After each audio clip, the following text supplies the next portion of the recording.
That ended another brutal day on Wall Street. Stocks continued to slide Monday following the UK's decision to leave the European Union. The financial fallout has been felt both overseas and here at home.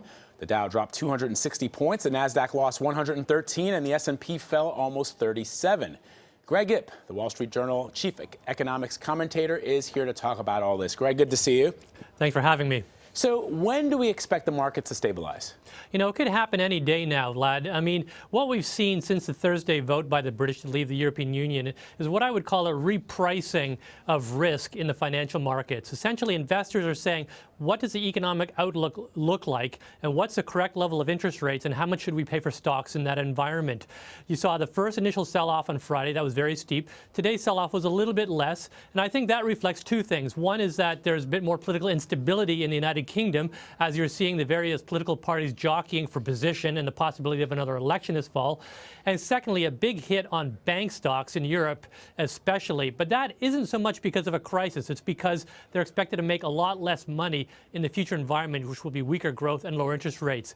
I see this process working its way out in the next few days, perhaps, and at that point, we'll have a much clearer picture of how things look.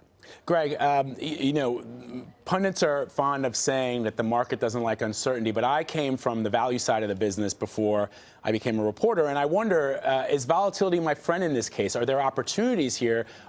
Is there a good side to all of this?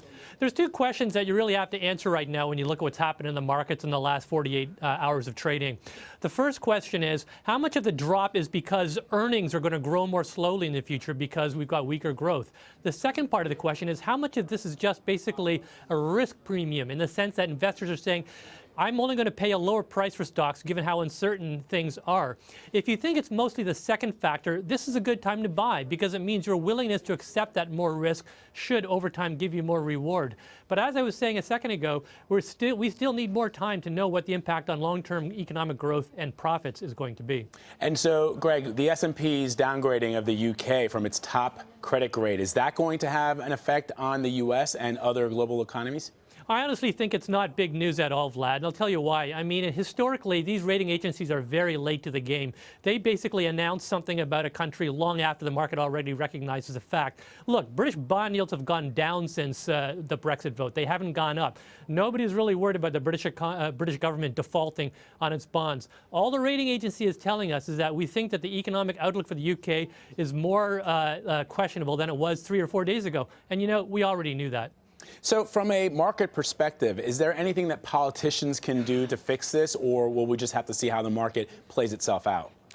Job number one will be for central banks, which is basically do not rush to raise interest rates because, first of all, the economy is weaker everywhere. There's more uncertainty. And frankly, inflation is not going to be a big problem, especially because oil prices have dropped since Thursday. I think, secondly, politically, this is really up to the Europeans and the British. And one of the encouraging things we've seen in the last few days is that, first of all, the British government has said we're not going to have an actual decision to withdraw from the European Union until a new prime minister is in place. That could be 3 months from now. And in those 3 months, it's possible that the Europeans and the British will come to some sort of agreement that significantly softens the disruption that occurs when the withdrawal takes place. And so when the next meeting of the Fed happens, you don't expect Janet Yellen to do anything? I do not expect an increase in interest rates, not at their meeting in July and probably not in September. But, you know, a lot could happen between now and then.